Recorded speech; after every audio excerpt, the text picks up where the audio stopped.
मंच पे मौजूद दिल्ली के शिक्षा मंत्री आतिशी जी, शिक्षा सचिव अशोक कुमार जी, आज यहाँ पे आए हुए शिक्षा विभाग के सभी अधिकारीगण, सभी स्कूल्स के principles, vice principles, teachers, Delhi के यहाँ पे आए हुए कई सारे विधायकगण और मेरे प्यारे बच्चों, उनके पेरेंट्स, सभी भाइयों बहनों, आप सब लोगों को मेरा नमस्कार, सबको मेरा प्रणाम। सबसे पहले एसकेवी सुल्तानपुरी के इन बच्चों को बहुत बहुत बधाई इतना शानदार परफॉर्मेंस करने के लिए।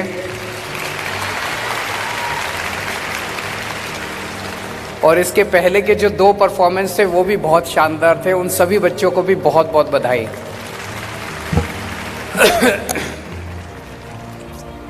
एक चीज आप सब लोगों ने पता नहीं नोट की कि नहीं, कि जो कॉन्फिडेंस इन बच्चों के बॉडी लैंग्वेज में, इन बच्चों के मूवमेंट्स में जो कॉन्फिडेंस दिखाई दे रहा है,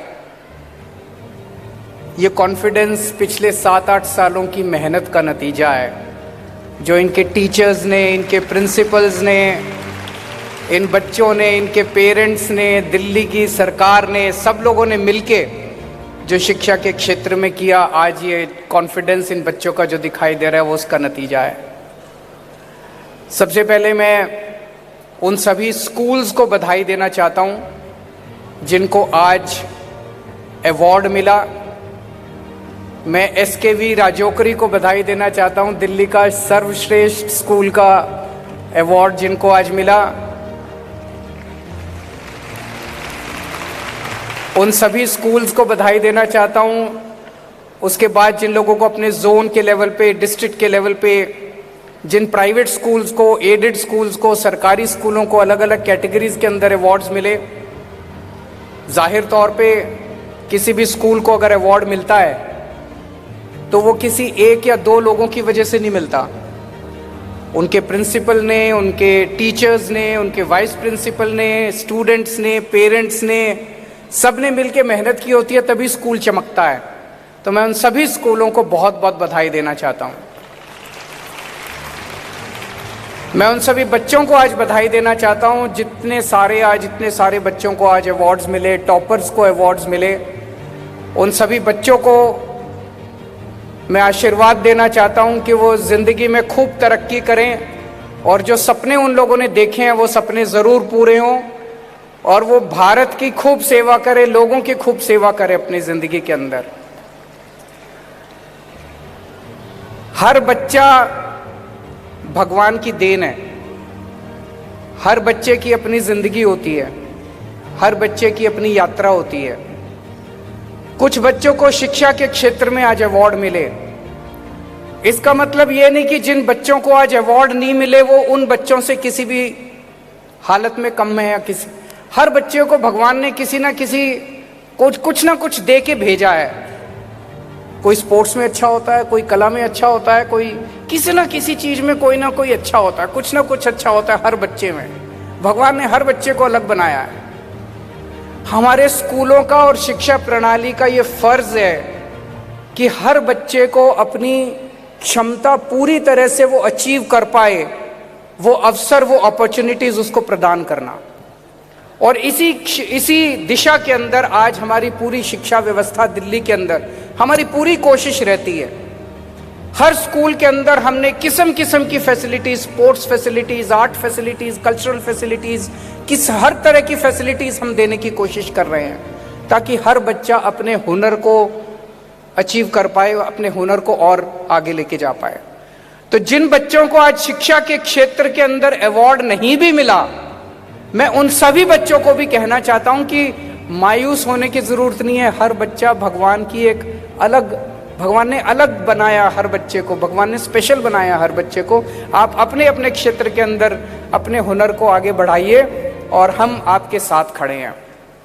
लेकिन सबसे बड़ी बात यह है, पिछले 7-8 साल के अंदर, 10 साल के अंदर दिल्ली की शिक्षा की क्षेत्र में जो क्रांति आई है, इसकी चर्चा तो पूरे देश में हो रही है, पूरे विश्व के अंदर आज दिल्ली के शिक्षा के क्षेत्र की चर्चा हो रही है। इसकी सबसे बड़ी श्रेय, दिल्ली के अंदर आज जो क्रांति आई है, इसका सबसे बड़ा श्रेय मैं अपनी दिल्ली सरकार के स्कूलों के टीचर्स को देना चाहता हूं।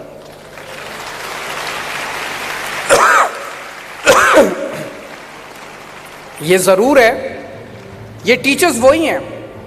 60,000 70,000 के करीब आज हमारे दिल्ली सरकार के स्कूलों में टीचर्स काम करते हैं। हमारी सरकार ने आके टीचर्स को बदला नहीं, वही टीचर्स हैं, लेकिन माहौल दिया हम लोगों ने, ये मैं जरूर मानता हूं। हमारी सरकार बनी, आम आदमी पार्टी की सरकार बनी, हमारी सरकार ने आने के बाद एक माहौल दिया। आज सरकारी स्कूलों के अंदर बेस्ट फैसिलिटीज हैं, टीचर्स को सम्मान मिलता है, टीचर्स को ट्रेनिंग के लिए आईएम्स में भेजा जाता है, विदेशों में भेजा जाता है। वो माहौल मिलते ही ऐसे लग रहा था जैसे टीचर्स वेट कर रहे थे कि कब हमें अपॉर्चुनिटी मिलेगी और कब अपना अच्छा काम करके दिखाएंगे। मात्र 5 से 7 साल के अंदर इन टीचर्स ने कमाल करके दिखा दिया, और आज हमारे स्कूल जो हैं इतने शानदार, इतने आईआईटी के अंदर बच्चे जा रहे हैं, बड़े बड़े मेडिकल कॉलेजेस के अंदर। ऑल इंडिया मेडिकल जो सबसे मुश्किल पेपर होता है देश के अंदर, आईआईटी का पेपर इंजीनियरिंग का सबसे मुश्किल पेपर होता है, वो क्वालिफाई कर रहे हैं हमारे दिल्ली। और एक दो नहीं, कई 100 बच्चे, अभी 1,500-2 हजार बच्चों के साथ यहीं त्यागराज स्टेडियम के अंदर जिन्होंने मेडिकल की और इंजीनियरिंग के पेपर पास किए थे, मैंने उनके साथ और उनके पेरेंट्स के साथ उनके साथ इंटरेक्शन किया था। जब मैं उनसे इंटरेक्शन कर रहा था, हमने बच्चों से पूछा कैसे आपने ये अचीव किया। आप यकीन मानिए लगभग हर बच्चे ने, जब हमने बच्चों से पूछा भाई कैसे तुमने इतना अच्छा रिजल्ट अचीव किया, लगभग हर बच्चे ने अपने टीचर का नाम लिया। मेरी फिजिक्स की टीचर वो है जी, मेरी मैथ की टीचर वो है जी, मेरा केमिस्ट्री का टीचर वो है जी, मेरी बायोलॉजी का टीचर वो है जी, उन्होंने मेरी बड़ी मदद की। कई बच्चों ने बताया उनके पास घर में कई बार साधन नहीं होते। कई बच्चों ने बताया जी मेरे टीचर ने अपने पैसों से, अपनी तनख्वाह के पैसे से मेरे को फलानी फलानी किताब खरीद के मार्केट से दी। इतना कमिटमेंट है हमारे टीचर्स के अंदर। और ये टीचर्स आप याद रखना, जिंदगी भर याद रहते हैं ये टीचर्स, क्योंकि यही 10वीं 11वीं 12वीं यही टाइम होता है जब बच्चा अपना जिंदगी का अगला आगे की जिंदगी तय करता है। मैं इंजीनियरिंग लूंगा, मेडिकल लूंगा, मैं आर्ट लूंगा, कॉमर्स लूंगा, मैं क्या लूंगा, यही टाइम होता है। आज भी मेरे को याद है, मेरी 10वीं क्लास के सारे टीचर्स के नाम आज भी मेरे को याद है, जबकि 10वीं क्लास पास हुए मेरे को लगभग 40 साल हो गए, 40 साल से भी ज्यादा हो गए। आज भी मेरे को सारे बायोलॉजी का टीचर ये था, मैथ का टीचर ये था, फलाना ये था, सारे टीचर्स याद, जिंदगी भर याद रहेंगे टीचर्स। तो मैं सभी टीचर्स को भी रिस्पेक्ट और सल्यूट करता हूं जिन्होंने दिल्ली की शिक्षा प्रणाली में इतने बड़े बड़े चमत्कार करके दिखाए। एक बड़ी इंटरेस्टिंग आज मैंने बात नोट की। अभी जब बच्चे अवार्ड लेने आ रहे थे हमसे, मैंने लगभग हर बच्चे से पूछा क्या बनोगे बड़े होके। आप यकीन नहीं मानोगे, 70 से 80% से ज्यादा बच्चों ने कहा टीचर बनूंगा बड़ा होके। कुछ तो कमाल कर दिया हमारे टीचर्स ने, ऐसा जादू कर दिया कि अब बच्चे, कोई 2-4 बच्चों ने कहा आईएएस अफसर बनूंगा, 2-4 बच्चों ने कहा चार्टर्ड अकाउंटेंट, 2-4 ने कहा वकील बनूंगा, बाकी सब ने कहा, किसी ने इंजीनियर, डॉक्टर, कुछ 2-4 ने कहा, सब ने कहा टीचर बनूंगा। तो इसका मतलब हमारे टीचर आज रोल मॉडल की तरह उन बच्चों के सामने पेश आ रहे हैं कि हर बच्चा आज टीचर बनने की अपेक्षा देख रहा है। हमारे देश का एजुकेशन सिस्टम 1830 के पहले बहुत शानदार था। अगर हम प्राचीन एंशिएंट इंडिया उठा के देखें, प्राचीन भारत उठा के देखें, नालंदा विश्वविद्यालय, तक्षशिला विश्वविद्यालय, पूरी दुनिया के बच्चे नालंदा विश्वविद्यालय में पढ़ने के लिए आते थे। पूरी दुनिया के बच्चे तक्षशिला, पूरी दुनिया में सबसे टॉप क्लास विश्वविद्यालय यूनिवर्सिटी नालंदा यूनिवर्सिटी थी, तक्षशिला यूनिवर्सिटी थी। उसके बाद भी 1830 के पहले, अंग्रेजों के आने के पहले, हर गांव के अंदर एक गुरुकुल होता था, स्कूल होता था। हर गांव में, देश के हर गांव के अंदर एक गुरुकुल होता था। और टीचर का दर्जा सबसे सुप्रीम होता था। गांव के अंदर, समाज के अंदर टीचर की सबसे ज्यादा इज्जत अगर होती थी तो टीचर की होती थी। गुरु की इज्जत सबसे ज्यादा होती थी। आप कोई ग्रंथ उठा के देख लो, कोई रामायण महाभारत उठा के, गुरु की इज्जत सबसे ज्यादा होती थी। और हर गांव में स्कूल था। अंग्रेजों ने आने के बाद ये रियलाइज किया कि अगर इनका एजुकेशन सिस्टम हमने बर्बाद नहीं किया तो भारत के ऊपर राज करना मुश्किल होगा। तो उन्होंने एक शख्स को भेजा। उस शख्स का नाम था मैकॉले। 1830 से 40 के बीच में एक एक करके उन्होंने हमारे देश के सारे गुरुकुल बर्बाद कर दिए। हमारे पूरे देश का जो एजुकेशन सिस्टम था वो ध्वस्त कर दिया। और जो हमारा करिकुलम था, हम बच्चों को तरह तरह के वहां पे किस्म किस्म के हुनर सिखाए जाते थे। रट्टा नहीं मरवाया जाता था जो आज हम रट्टा मरवाते हैं अपनी क्लास में। हुनर सिखाया जाता था, जिंदगी जीने का हुनर, खेती सिखाई जाती थी, किस्म किस्म के, वो सब ध्वस्त करके और रट्टा मारने वाला पूरा करिकुलम ये लोग लेके आए, जिसमें किस्म किस्म की डिग्रियां तो मिलने लगी, रोजगार नहीं मिलता। डिग्री मिलती है, बीए मिलती है, बीएससी मिलती है, बीकॉम मिलती है, एलएलबी मिलती है, नौकरी नहीं मिलती, रोजगार नहीं मिलता। ये सारा वो मैकॉले करके गया था। देश को बर्बाद करके गए थे अंग्रेज। ये उसको बर्बादी करने का एक मेन जड़ जो फाउंडेशन थी वो मैकॉले का एजुकेशन सिस्टम। दुर्भाग्यवश ये हुआ कि आजादी के बाद हम लोगों ने उस एजुकेशन सिस्टम को नहीं बदला। मैं किसी को दोष नहीं दे रहा, लेकिन यह कि आजादी के बाद और इतने काम करने थे कि इस तरफ शायद किसी का ध्यान ही नहीं गया। एजुकेशन सिस्टम नहीं बदला। दो काम करने की जरूरत थी। एक तो जो हर गांव के अंदर स्कूल था, उस जो विस्तार था हमारे एजुकेशन सिस्टम का, उसको वापस उसी तरह से गांव गांव के अंदर स्कूल बनाने की जरूरत थी, वो नहीं बनाए।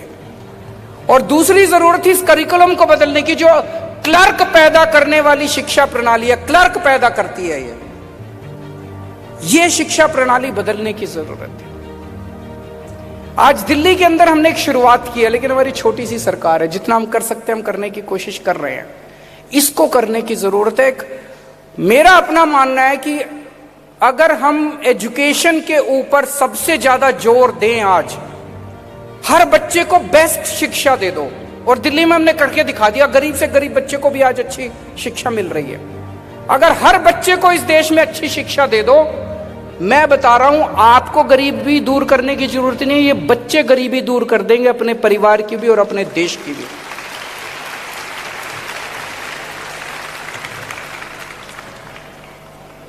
दिल्ली के अंदर भी पहले दो किस्म के शिक्षा सिस्टम थे, जैसे पूरे देश के अंदर।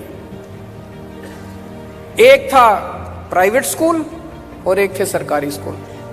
अगर आपके पास पैसा है तो आप अपने बच्चे को प्राइवेट स्कूल में भेजो, और अगर आपके पास पैसा नहीं है तो मजबूरी में लोग अपने बच्चों को सरकारी स्कूल में भेजते थे। सरकारी स्कूल में पढ़ाई के नाम पे कुछ भी नहीं थी, ना कोई फैसिलिटीज थी, ना कुछ था। और प्राइवेट स्कूलों में भी ऐसा नहीं कि सारे प्राइवेट स्कूल बहुत अच्छे थे, लेकिन हर आदमी सोचता था, गरीब आदमी भी सोचता, दो पैसे कमा के मैं अपने बच्चे को प्राइवेट में ही भेजूं। राजनीति में आने के पहले मैं एक एनजीओ में काम किया करता था। हमारी एनजीओ दिल्ली की झुग्गी बस्तियों में काम करती थी। तो झुग्गी बस्तियों में मैं कई महीने रहा भी, झुग्गी बस्तियों के अंदर। वहां मैं देखता था, लोगों से बात करता था। बहुत सारे लोग ऐसे थे जो अपने बच्चों को सरकारी स्कूल में एडमिशन तो कराते थे, लेकिन फिर कुछ महीने में निकाल लेते थे पढ़ाई की, क्योंकि पढ़ाई होती नहीं थी। आदमी को लगता था यार मैं अपने बच्चे का टाइम खराब कर रहा हूं, वहां पे टाइम खराब हो रहा है, इसकी पढ़ाई तो होती नहीं है। दो मेरे काम में हाथ बटाएगा, दो पैसे कमा के लाएगा। अब वो सिस्टम बदल गया है।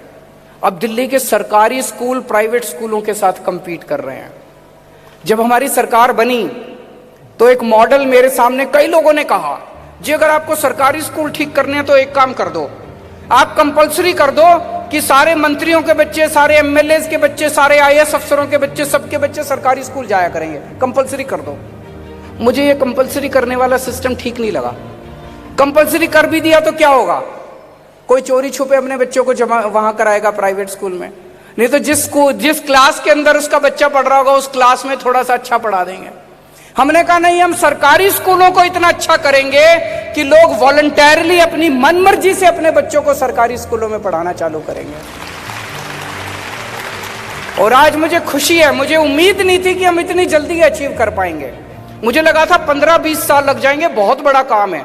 मुझे बेहद खुशी है कि 7-8 साल के अंदर आज हमने ये अचीव कर लिया कि आज दिल्ली के सरकारी स्कूल दिल्ली के प्राइवेट स्कूलों के साथ कंपीट कर रहे हैं। दिल्ली के सरकारी स्कूलों के नतीजे प्राइवेट स्कूलों से बेहतर आ रहे हैं। नीट के क्षेत्र में, जेईई के क्षेत्र में ओवरऑल नतीजे, ओवरऑल पास परसेंटेज दिल्ली के सरकारी स्कूलों की प्राइवेट स्कूलों से बेहतर आ रही है। दिल्ली के सरकारी स्कूलों के अंदर जो फैसिलिटीज हैं, स्पोर्ट्स फैसिलिटीज हैं, कल्चरल फैसिलिटीज हैं, जो किस्म किस्म की फैसिलिटीज हैं, वो 90% से ज्यादा दिल्ली के प्राइवेट स्कूलों से ज्यादा बेहतर आज हमारे प्राइवेट स्कूलों के अंदर है। तो जो समान शिक्षा प्रणाली का हमारा उद्देश्य था कि चाहे गरीब का बच्चा हो चाहे अमीर का बच्चा हो, सबको एक जैसी शिक्षा मिलनी चाहिए, वो आज अचीव हुआ है हमारा। आज अमीरों के बच्चे भी, गरीबों के बच्चे भी सरकारी स्कूलों के अंदर जाते हैं। अमीरों के बच्चों की भी प्रेफरेंस है। एक क्लास में गया एक बारी मैं, सरकारी स्कूल की क्लास में, मुझे बताया गया था कि बहुत सारे लोग अपने बच्चों का नाम प्राइवेट स्कूल से कटा कटा के सरकारी स्कूल में भर्ती करा रहे हैं। मैंने उस क्लास में घुस के बच्चों से पूछा, आप में से कौन कौन बच्चा प्राइवेट स्कूल से आया है नाम कटा के? 7-8 बच्चों ने हाथ खड़े किए। मैंने एक बच्चे से पूछा, आप कौन से स्कूल से आए हो? कहता है सेंट कोलंबस। सोचिए, सेंट कोलंबस स्कूल से नाम कटा के कोई बच्चा हमारे सरकारी स्कूल में आया है, इससे बड़ी बात और क्या हो सकती है? ये बहुत बड़ा हमारे लिए। तो मैं समझता हूं कि आज दिल्ली के अंदर हमने एक समान शिक्षा प्रणाली स्थापित की है। अब मेरा एक जो सपना है वो ये कि आज देश के अंदर रोजगार की बहुत बड़ी समस्या हो गई है। शिक्षा तो खत्म कर लेते हैं, बीए पास कर लेते हैं, बीएससी पास कर लेते हैं, एमए कर लेते हैं, एमफिल कर लेते हैं, डॉक्टरेट कर लेते हैं, 2-2 डॉक्टरेट, 3-3 डॉक्टरेट कर, नौकरी नहीं मिलती। और अगर नौकरी नहीं मिले तो फिर ऐसी शिक्षा का क्या फायदा, ऐसी डिग्री का क्या फायदा जो नौकरी ना दिलाए। इसीलिए हम लोगों ने बिजनेस ब्लास्टर्स प्रोग्राम शुरू किया था दिल्ली के स्कूलों के अंदर। मुझे बेहद खुशी है कि ये जाहिर तौर पे 11वीं और 12वीं में बिजनेस ब्लास्टर्स प्रोग्राम है, जिसमें बिजनेस करना सिखाया जाता है, बच्चों को कुछ सीड मनी दिया जाता है, बच्चे छोटा छोटा बिजनेस शुरू करते हैं। 11वीं 12वीं के बाद फिर उनको आगे कॉलेज में भी जाना होता है।